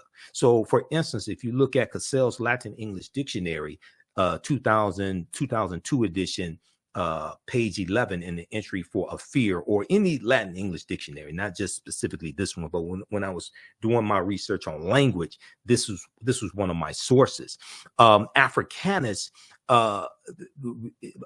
means of Africa or belonging to Africa, and that prefix, the free referred to a Black African people in Algeria and Tunisia, and we know that Tunisia, that region of Tunisia was historically called Carthage, where the Carthaginians were. The Carthaginians are descendants of the Phoenicians. The Phoenicians are descendants of a larger group of Africans known as the Garamantes. So in African People in World History by Dr. John Henry Clark, page 14 and 15, he says the Nile Valley's first age of high cultural grandeur lasted until the eve of the Christian era. Some aspects of it survived the Greek and Roman occupation of parts of North Africa. After the rise and decline of Greek civilization and the Roman destruction of the city of Carthage. So Carthage is destroyed in 146 BC by Rome. The Romans organized the conquered territories into a province they called Africa, a word derived from Afri, A-F-R-I, the name of a group of people about whom little is known. This was a new name because previously all dark-skinned people were called Ethiopians, since the Greeks referred to Africa as Ethiopia, which means the land of the burnt-faced people. Okay, so we talk about Nubia or Ta-Nehesi as well. We go through and look at an overview of these different civilizations. We deal with the 800-year occupation of Europe by the Africans known as the Moors. And look at the origin of the term Moor. The word Moor is derived from the Greek word Maros, M-A-U-R-O-S, which literally means black or very dark or a very dark color. The Romans adopt the word and call them Mari, M-A-U-R-I, like in Maurice. Maurice is in reference to a Moorish boy or a little boy. That prefix Mari is in reference to the Moors. The Mari, M-A-U-R-I, were a Northwest African people who were very dark-skinned. The Romans will refer to the region of Northwest Africa as Mauritania. Mauritania. Mauritania is Latin and means the land of the black-skinned people. You will also see the term Marish, M-A-U-R-I-S-H. One of the sources that we use in the class for documentation. Now, you don't have to buy any of these books to follow along in class. You don't have to buy any of these books, but I use this as reference to document what I'm talking about. Proper documentation ends all conversation. And when we had our conversation with Tony Browder, we talked about documentation. We talked about references. Okay, so if you read Golden Age of the Moor, edited by Dr. Ivy Van Sertima, who we talked about a lot in the conversation with Tony. This book right here, Golden Age of the Moor, edited by Dr. Ivy Van Sertima. If you look at pages 527 and 187, you'll see references to this information that I'm citing right here. All right. So it took a long time to put together the curriculum for this class. I've been teaching this class on and off since 2017. So I've been teaching like 7 years. It has evolved immensely over the years. And the class evolved from a 4.5-hour lecture that I gave in 2014 called Understanding the Transatlantic Slave Trade, what they didn't teach you in school. And that lecture was the culmination of about 7 years of research. So in the class, we deal with the 800-year occupation of Europe by the Africans known as the Moors. This information, this class also, I would say, is PG-13. You can use this with your children. And once again, once you register for the class, your access to the course does not end when the course ends. So a year from now, 2 years from now, you can go back and watch the entire class. Is on demand, so you'll have full access to it. We look at shocking archaeological discoveries that are causing experts to rethink everything. We look at how insurance companies took out insurance policies on slave ships and enslaved Africans on the plantations. We look at Freemasonry, America and the Founding Fathers, origins of the term America and Africa. We look at what is the transatlantic slave trade? What were some of the events that led up to the transatlantic slave trade starting? What role did Christopher Columbus play? A lot of people want to avoid talking about Christopher Columbus. You have to talk about Columbus because Columbus is central to the expansion of the transatlantic slave trade. He wasn't the only person, but Columbus is critical in understanding the expansion of the transatlantic slave trade and where he went on his 4 voyages. Okay. When did Africans first come to the U.S. as enslaved African people? We deal with that as well, because this was before 1619. And even in 1619, most of what we know about August 20, 1619 is incorrect, because codified slave laws did not exist in the 13 colonies in 1619. Those Africans are put into a form of indentured servitude, and they're released after something like about 5 to 7 years. Okay, codified slave laws first come to the colony of Maryland in 1641. Okay, this article right here. So when you see me like on Roland Martin Unfiltered, and you see me on Faraji's show, The Culture, on Roland Martin's network, the Black Star Network, and you see me break down this history, the reason why I'm able to do this is because of the extensive research that I do. Okay, this ain't a game. And as Tony said, like, I got 2 huge stacks of articles. This is half of 1 stack of the articles I have next to me. So I have like thousands of articles printed up here in the office. This is continuous research. This is not a game. All right. This is a historical marker at Fort Monroe, and it notes in Virginia, and it notes the arrival of the first Africans in Virginia. Okay. This comes from a critical article from VirginiaMercury.com, August 11th, 2019.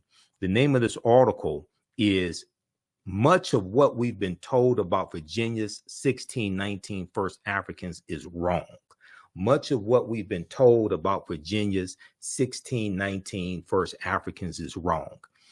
And then there were Africans in South Carolina in 1526. Now, we're not talking about Africans being here 51,700 years ago. We're not talking about Juan Garrido coming into Florida with Juan Ponce de Leon, the Spanish conquistador, in 1513. Okay, if you just look at these Africans, there's about 100 of them taken into the South Carolina, Georgia area by the Spanish in 1526, because the Spanish were here before the English come here. Okay, and we know the Spanish were the second ones involved in the transatlantic slave trade, right behind the Portuguese. And when you look at Spain and Portugal, they're right next to each other. So this is why they get, and Spain and Portugal are right above Morocco. So when we have the Moors going into Europe, this is why Spain and Portugal gets the brunt of that, because of where they are located geographically above Morocco. And when the Moors go in 711 AD, it's referred to as the Iberian Peninsula. We know they're going to defeat the Vandals and the Visigoths, and they're going to settle in the southern portion of what we today call Spain. And the Moors refer to it as Al-Andalus, which basically means to walk in a spiritual path or walk in a spiritual light. Okay, so when we look at this history is so fascinating. And the reason why this history is so important is because what you do for yourself, what you do to yourself, and what you allow other people to do to you and get away with is based upon what you think about yourself. What you think about yourself is based upon what you have been taught about yourself. What you've been taught about yourself is based upon everything you've read, heard, and seen about yourself. Okay, your thoughts create feelings, your feelings create actions and behaviors, your actions and behaviors create results. So before 1619, there was 1526, the mystery of the first enslaved Africans in what became the United States. So this is an excellent article from the Washington Post, WashingtonPost.com, September 7th, 2019. Spanish explorers brought 100 African slaves to a doomed settlement in South Carolina or Georgia. Within weeks, the subjugated revolted, then vanished. And it's believed they went to go live with Native Americans who were here, and which is kind of a tricky term, because you're going to have Africans intermixing with Asians. Asians come here around 3000 BC, and their offspring are who we call Native Americans. But we also look at in this class, did Africans sell themselves into slavery? We look at that complicated history.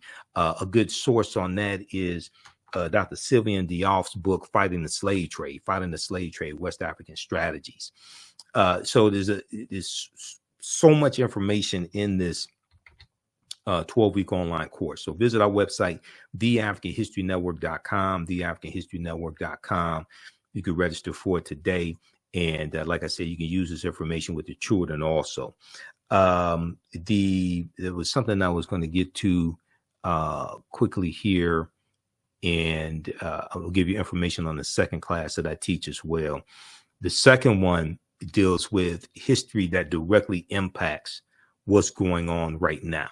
Okay. So we have this here, and we talk about Tariq ibn Ziyad in 711 AD.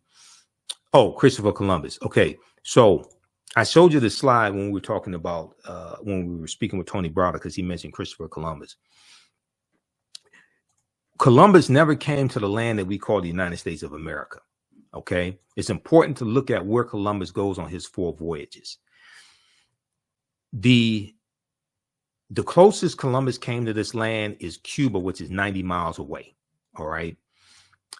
So when we look at his first voyage, now there's a direct connection also, because Columbus set sail August 3rd, 1492, and it took him about 7 years to convince King Ferdinand and Queen Isabella to finance his voyages. Now, the African Moors lose control of their last stronghold, which is Granada, January 2nd, 1492, in the Moorish Granada, the Spanish Granada Wars. Okay, August 2nd, 1492, the Spanish expelled the Sephardim, the Sephardic Jews, out of Spain.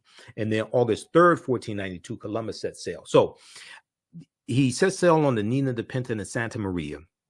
He lands in the Bahamas, which he called San Salvador, which means Saint Savior. Then he became a devil to the people on October 12th, 1492. So this is why some people who still celebrate Columbus Day, they still recognize October 12th, 1492, when he landed in the Caribbean. The first place he landed was the Bahamas. He also goes on his first voyage into Cuba, conquers Cuba and Hispaniola. La Isla Española, which means the Spanish island. That Spanish phrase is anglicized to Hispaniola. The western third of the portion of Hispaniola is where the Spanish colony of Santo Domingo was. And then the French take over. The French fight against the Spanish and take control of the western third of the island of Hispaniola in 1697 and call it Saint Dominique. And then there's a revolution in the island, in the colony of Saint Dominique in 1791, and those Africans are going to win their independence from France, declare their independence January 1st, 1804, and called it Haiti or Haiti. Okay, this is what we're talking about. This is the region that we're talking about. Columbus's second voyage, 1493, September 1493, he goes into the West Indies and into Puerto Rico or Bariquin, and then Jamaica in 1494.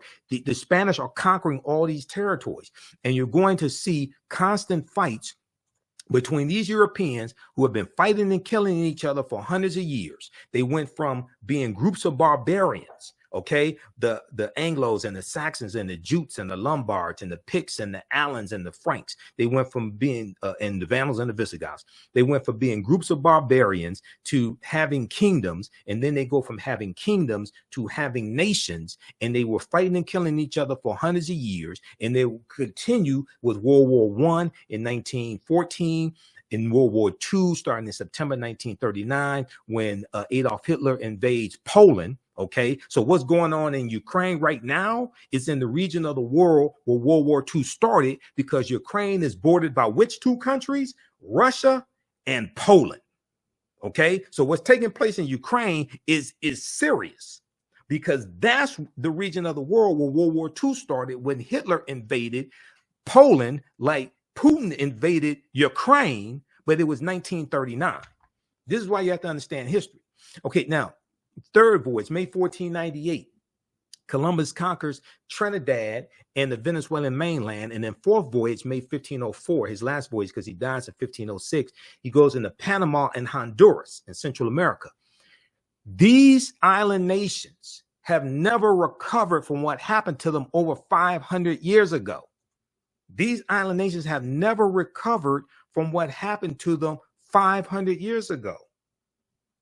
And Columbus helped to laid the foundation for slavery, racism, capitalism, and the exploitation of indigenous people, which would then lead to Right Reverend Bishop Bartholomew de las Casas going to, he goes to the Pope right around 1517 or so, and says that the Native Americans have suffered enough, and that we need to stop enslaving them and enslave exclusively African people, but also to a lesser extent white people as well. He says that, but it's going to be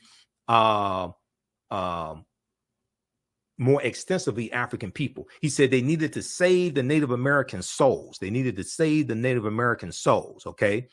Slavery comes to the New World. African slaves were first brought to the New World shortly after its conquering by Christopher Columbus. Legend has it that one slave was included in his original crew, and they could be found on Hispaniola, site of present-day Haiti, as early as 1501. Upon his arrival in the Bahamas, and he arrives in the Bahamas, like I said, October 12th, 1492. Columbus himself captured 7 of the natives. Columbus himself captured 7 of the natives for their education, quote unquote education, he said, on his return to Spain. However, the slave trade proper, what's known as the slave trade proper, only began in 1518 when the first African cargo direct from Africa landed in the West Indies. So this deals with the Asiento de Negros, signed into law by King Charles V in August of 1518, which gave a license to slave trading nations and slave traders to provide Spanish colonies with African slaves. This drastically expands the transatlantic slave trade, the Asiento de Negros. August 1518, signed into law by Spanish King Charles V, sometimes called King Charles I. The importation of African slaves to work in the Americas was the inspiration of the Spanish Bishop Bartholomew de las Casas, whose support of African slavery was motivated by humanitarian concerns. Bartholomew de las Casas argued that the enslavement of Africans and even some whites, proving that in the early period, slavery did not operate according to exclusive racial demarcations, would save the indigenous Amerindian or American Indian or Native American populations, which were not only dying out, but engaging in large scale revolts and rebellions. Okay, large scale resistance as they oppose their excessively harsh conditions.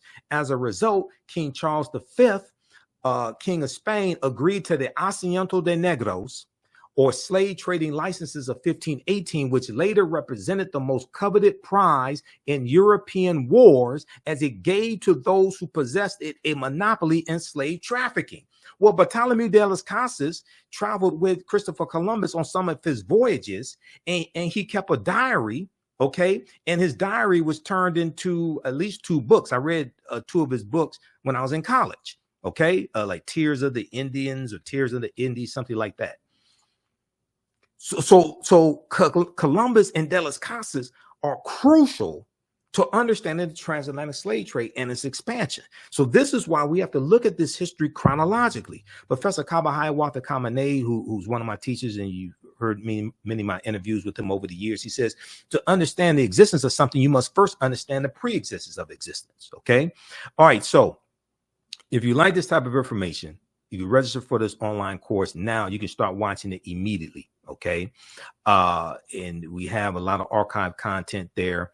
This is understanding the ancient Kemet, the Moors, and the Ma'afa, understanding the transatlantic slave trade, what they didn't teach you in school. How's everybody doing today? How you all like this type of information? Give us a thumbs up, give us a heart, give us a like. Now, I got to pace myself because I got to teach a 2-hour class as soon as I finish this broadcast. See, y'all got me going. I have to pace myself. Then I have to do a 2-hour radio show tonight, okay? So I'm going to be knocked out after my radio show is over with. We do our radio shows Sundays, 9 p.m. to 11 p.m. Eastern Standard Time.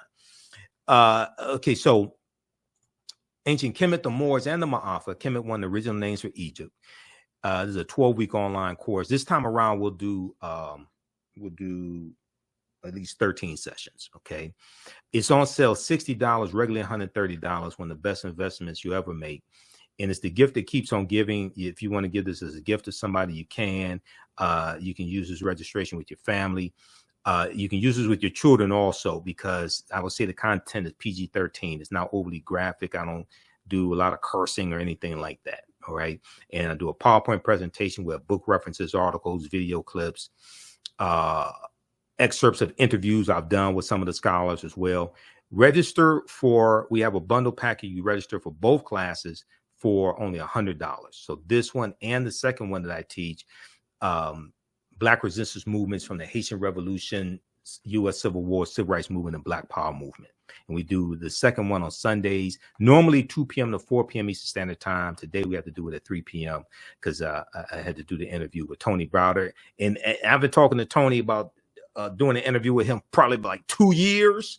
And I said, so when I talked to him Friday when I was on Roland Martin show, we were texting back and forth, talking about Queen Cleopatra, some other information.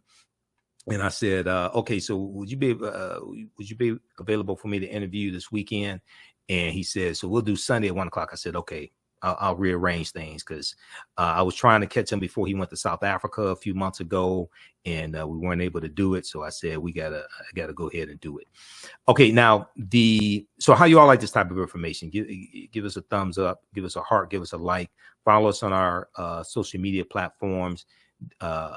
YouTube, Michael Imhotep, IMHOTEP. Turn on live notifications so you know when we go live. If you want to support us, also do it through Cash App or PayPal as opposed to YouTube. YouTube takes a third of whatever donations we get, and they only pay out once a month. Okay, Cash App and PayPal is immediate, so we can use that to cover expenses. $, the AHN show through Cash App, and through PayPal, paypal.me/the AHN show. Okay, now the second class that I teach, and we do this on Sundays, is Black resistance movements from the Haitian Revolution, U.S. Civil War, Civil Rights Movement, and Black Power Movement. So I put this class together in October 2021. That was the first time I taught this class. And the reason why I had to put this class together is because I had so much information that I wanted to cover as an extension of the first class to really understand this history that happened from 1800 to 1968. I didn't have enough time in understanding the transatlantic slave trade to cover this information like it should be covered. So I had to create this second class so we can go through and look in depth at this history chronologically from 1800 to 1968, 1970. Okay. So, and we see that this history puts us directly on a trajectory to where we are today. All right. Now, when we talk about the voter suppression tactics that are taking place in these former Confederate states, when we look at the political violence that's taking place as well, we see this is reminiscent of the Reconstruction era. Okay, this is reminiscent of the Reconstruction era, 1865 to 1877. Okay, so I'm going to show you two quick references here, and then we have to get out of here because I got to teach a class also, and I'm about to take a nap sometime today because I got to get ready for the show tonight as well. And if there are other people that you want me to interview, email me through the website, theafricanhistorynetwork.com, or email me at ahnshow@theafricanhistorynetwork.com. If the other people you want me to interview are the scholars, email me. Also, if you want to advertise with the African History Network, email us as well. Our current promotion is buy 1 month, get 1 month free. And we have the information on the homepage of our website as well. So African-American business owners, you can advertise with the African History Network. We have 3 different ad packages for you to help you as well. Email us through the website or at ahnshow@theafricanhistorynetwork.com, whether you have a brick or mortar store or a e-commerce store. Okay. So if we look at this, so the second class here. And let me pull this up here. Okay, Black resistance movements. All right. So, introduction to this class. In the aftermath of the January 6, 2021 insurrection at the U.S. Capitol building, and we know African American men participated in building the U.S. Capitol building. Many leading historians drew parallels between the violence that we saw January 6, 2021, and the period of political revolution. Drew parallels between the violence that we saw January 6, 2021, and the Reconstruction era. Reconstruction is 1865 to 1877. Okay, 1865 to 1877, and this was the period of political revolution directly following the U.S. Civil War, which is 1861 to 1865. So this 12-week online course that I teach and developed the curriculum for analyzes U.S. history primarily from the African-American perspective, beginning in the period looking at 1800 to 1856, 1865, leading up to the Civil War and the end of the Civil War and the ratification of the 13th Amendment, December 6, 1865, when Georgia ratifies the 13th Amendment. We'll look at the Reconstruction era, 1865, 1877, the Red Summer of 1919, which was the year after World War I ends, and you have about 25 major race riots across the country.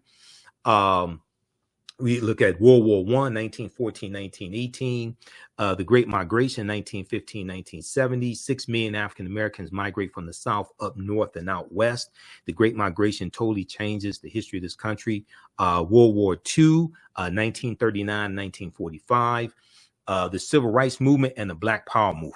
Okay, so we look at history 1800 to 1968. We start with the Haitian Revolution and the Louisiana Purchase of 1803. Because the Haitian Revolution and the Louisiana Purchase, those two events are connected. Napoleon Bonaparte, and we know Napoleon conquers Egypt in 1798. Napoleon is trying to raise money because the French are almost going bankrupt trying to fight the Haitians in Saint Dominique in Haiti. So they sell the land that Louisiana has here in the land we call the United States of America. They sell what's known as the Louisiana Purchase, the Louisiana Territory, 828,000 square miles of land for about 3 cents an acre. Okay. And this doubles the territory of the U.S. at the time, the Louisiana Purchase. This is looked at as one of the most significant things that President Thomas Jefferson did as president. The Louisiana Purchase of 1803 brought into the United States about 828,000 square miles of territory from France, thereby doubling the size of the young republic, the United States. What was known at the time as the Louisiana Territory stretched from the Mississippi River in the east to the Rocky Mountains in the west, and from the Gulf of Mexico in the south to the Canadian border in the north. Part or all of 15 states were eventually created from the land deal, which was considered one of the most important achievements of Thomas Jefferson's presidency. Okay, but we know France had no claim to the land because there was stolen land from Native Americans and Africans who were here. So you have one thief selling the land to another thief. This is the Louisiana Purchase. Okay. All right, now let me go back to this other slide, and then we have to get out of here. Okay, because I'll get going. I'll be here for the next 2 hours. I mean, this is the type of work that I do. So this is my life's passion, my life's work. It's important to understand this chronology of history from 1800 to 1968, 1970, which brings us to 2023. It's important to understand this chronology of history to get a better understanding of how we got to where we are now, to understand where we need to go from here, understand the laws and policies that need to be put in place to take us where we need to go. Everybody's talking about reparations, but very few people understand the history of the damage that you're trying to seek reparations for, to repair the damage of. And to seek a legal remedy to a historical problem implies that you need to understand both law and history. And unfortunately, most of our people don't understand either one of them. Unfortunately, some of this history is repeating itself. Okay, now there's a good article that we reference in the class. Now, this is from Time Magazine, okay? Time Magazine.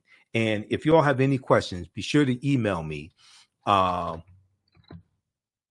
Email me at ahnshow@theafricanhistorynetwork.com, and I'll try to respond to all of the questions that you have as well. Okay. ahnshow@theafricanhistorynetwork.com. And if you want me to do a presentation for your group or organization, email me also right there or right through the website. Okay. Now, there's an excellent article from Time Magazine that deals with, I'm trying to find this article here because I have so many tabs open here in Google Chrome. Where's that article? It deals with the Reconstruction era and the importance of Reconstruction. Okay, I'll find it here just a second. Where is that article?